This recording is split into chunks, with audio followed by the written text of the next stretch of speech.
Good morning guys and welcome to Hong Kong. It's 9 o'clock on Monday morning and I'm just taking a few photos around the harbour before I head off to pick up my transport that's going to take me across the border to China.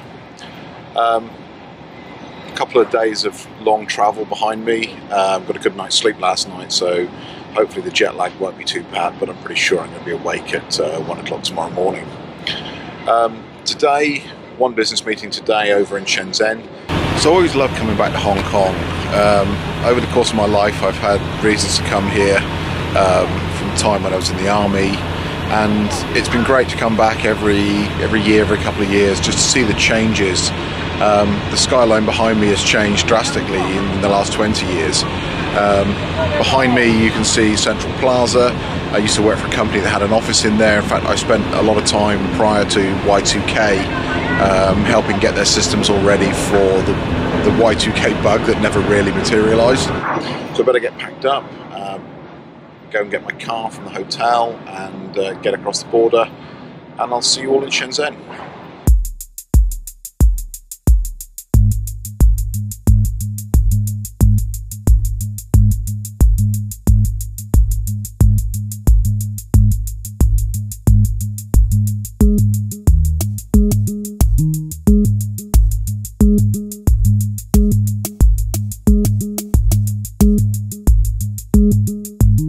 So just arrived at the hotel in Shenzhen. Slight problem with the Wi-Fi password, so I had to whiz back down to reception to get them to give me a new password. But yeah, now we can actually pick up our email.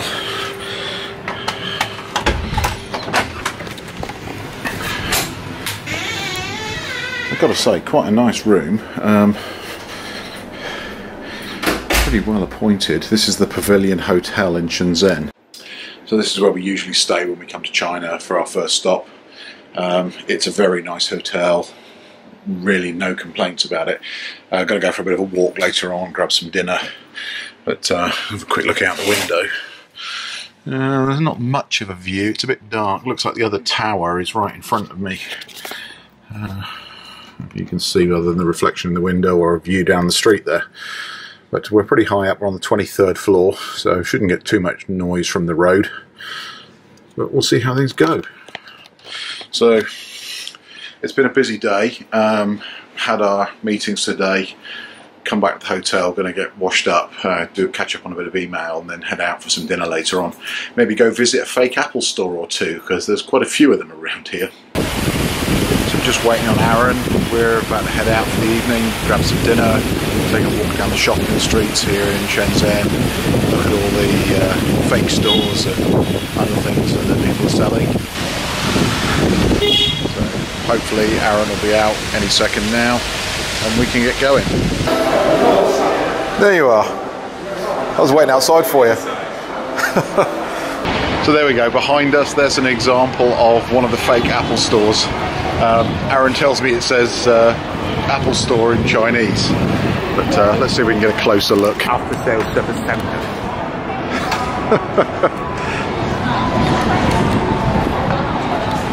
It's really amazing.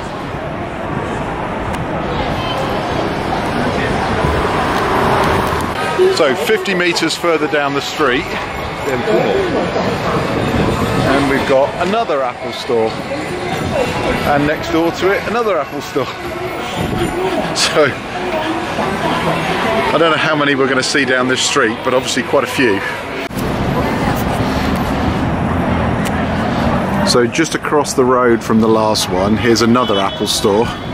Aaron tells me that says it's an Apple flagship store. If you look inside, the guys are wearing Apple t-shirts. It all looks very familiar.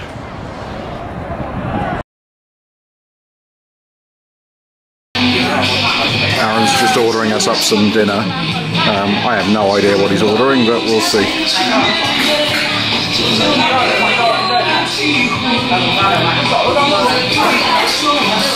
I have absolutely no idea what we just ordered for dinner. I know there are a couple of beers thrown in there, but we'll find out when it comes out. Dinner's arrived. Here we go. That's £8. But dinner for two plus beers. Can't complain.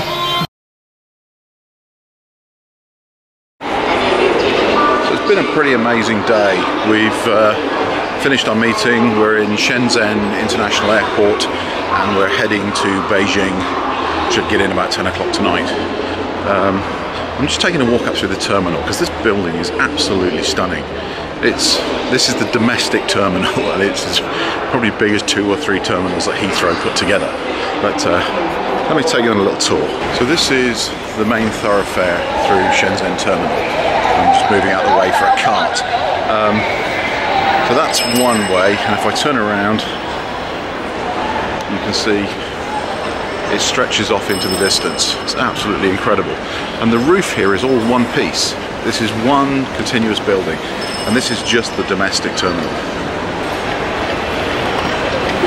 I must say, security was pretty impressive when we checked in. I actually got sent back to my bag for a secondary security check because I had a tiny little battery for this camera in my bag that was picked up on the X-ray, and you're not allowed to carry lithium-ion batteries on plane in your hold luggage. You have to take them on board with you.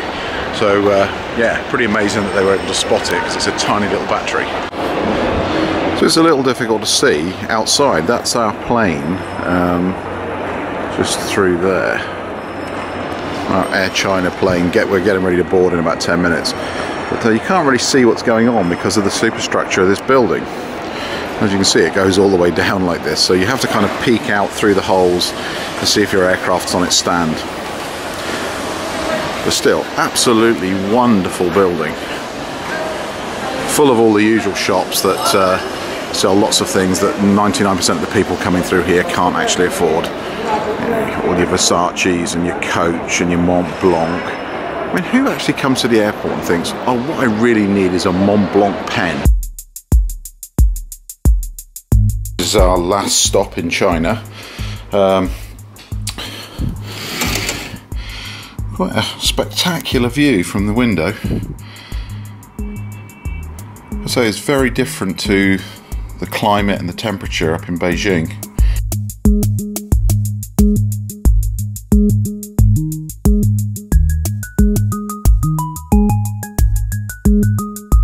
So this is my last stop on my whistle-stop tour of China.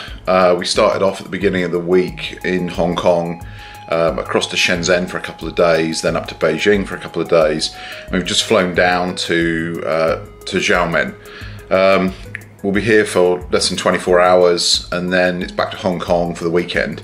So yeah, it's been an interesting week. A lot of travelling for what is a relatively small number of meetings, but they're separated by many thousands of miles. So you don't really have a lot of choice but to spend a lot of time flying back and forward between the meetings. Weather's been good to us. It's been a little cold up in Beijing, sort of -2 degrees, but it's 18, 19 degrees down here. So very different climate from different parts of the country. Really enjoyed myself. Had some wonderful food, met some wonderful people, and looking forward to having a weekend in Hong Kong before heading off to Malaysia. So I thought I'd take a few moments and talk a little bit about being a business traveller in China. And if you've never been to China, maybe some hints and tips that might make your first trip here a little easier. So a lot of people that I've spoken to when I tell them I'm going to China on business, they look at you sort of horrified. Like, why are you doing that? They have an expectation of China that is really very outdated. China, certainly in the parts that I travel to in the modern cities, is a vibrant modern country. All of the things you would expect to be in place are in place. There are lovely 5-star hotels, there are great places to eat.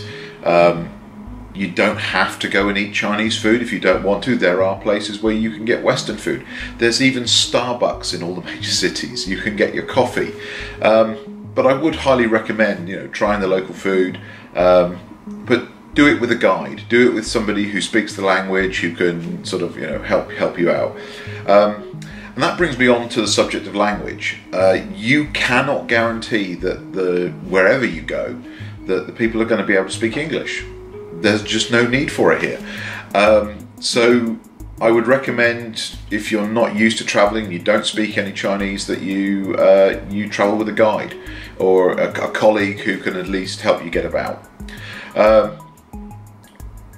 Everything else is pretty much as you would expect. You can book your airline tickets before you come, you turn up at the airport, you check in. It is exactly the same process that you would expect to find in any major modern airport. You still have to take your laptop out of the bag. It's not quite as bad as the US airport, so you at least keep your shoes and your belt on. But generally, traveling in China is no more difficult than traveling anywhere in the world. So one of the things I get asked a lot is, what about things like power to plugs? The Chinese have their own plug. It's very similar to the odd Australian plug with the two pins that are at an angle like this. But all the modern hotels actually provide, the plugs in the wall will accept multiple plug types. So you don't need to carry a whole different set of adapters. My UK plugs work here just as well as the European type plugs. Australian plugs will plug in, even US plugs. And most of the power supplies these days will handle the difference between 110 and 220 volts. So it's very, very easy.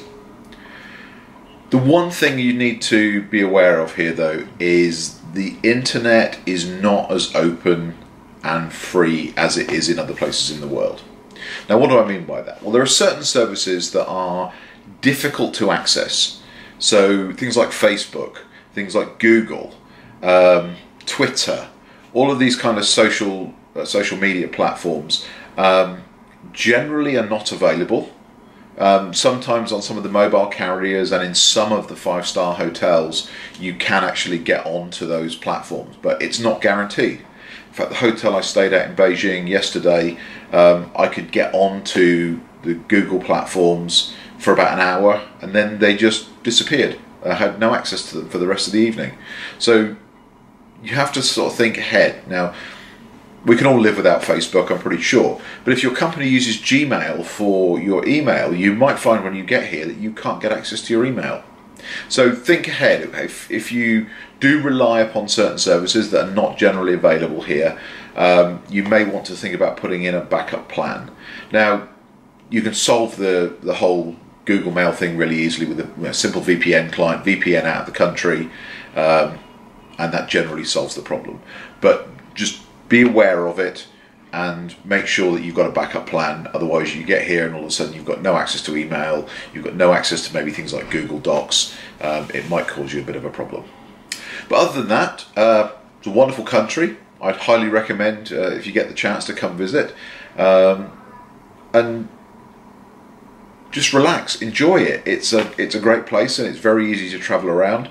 We've done 4 cities now in 4 days. And tomorrow we'll fly back to Hong Kong for the weekend.